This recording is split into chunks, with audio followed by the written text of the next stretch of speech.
Well, initially the process came about after me and a fellow named Ken Roberts went to and were invited to do a presentation for Men's Wellbeing, an organisation here in Queensland.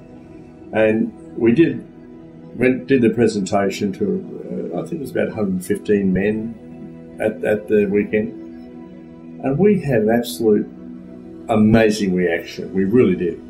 The people liked what we presented, yes they did, but what I experienced personally was community. It's the first time I saw men just hanging out, young boys and men, and we were having a good time from 60 down to 10, 12. After we come back from the weekend, we met,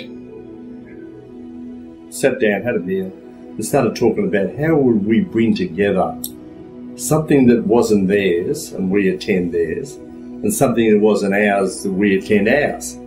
So we were just going to come together as a confederation, a group of us.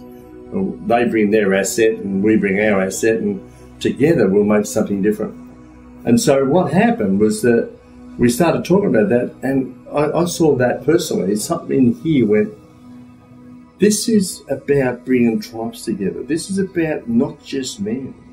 It's not just about bringing two men's groups together.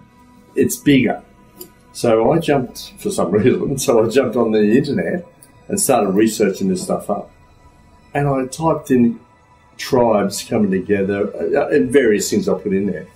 All of a sudden, I wrote in the coming together of tribes and Google it.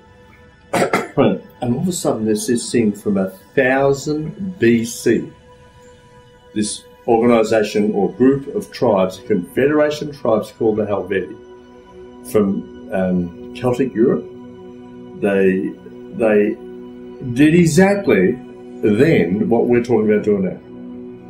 When you read about the Helvetii was a confederation of tribes. A confederation. So that means a group of people come in and didn't lose their identity.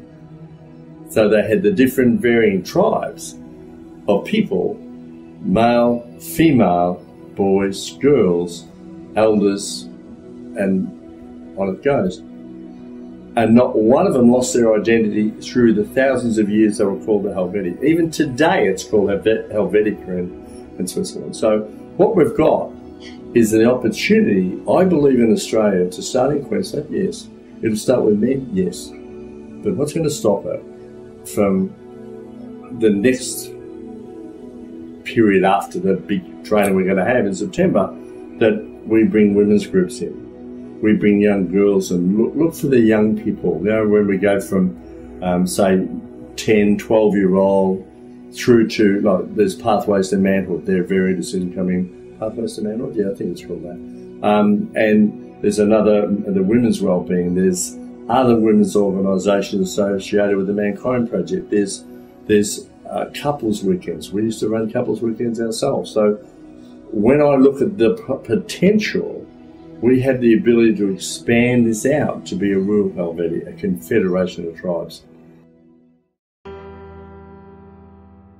The initiation is about how the young men of the community have to be given a place to burn what's in here in the heart of the community.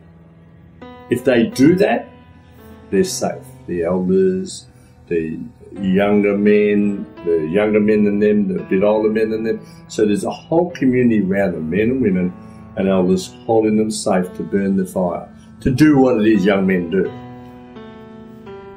Our community's lost that.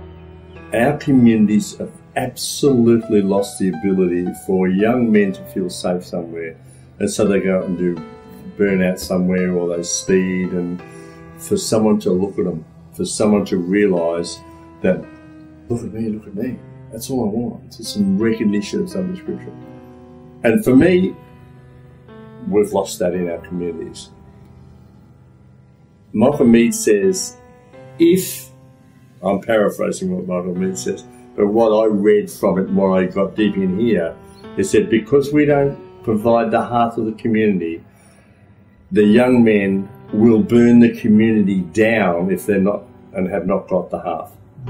So that means that what that says to me, really clearly says to me, is that there's a serious lack of how I, as an older man, and other men younger than me, how the community supports those young men, 18, 19, 20-year-olds. How can we do it better? The Helvetii will do it better.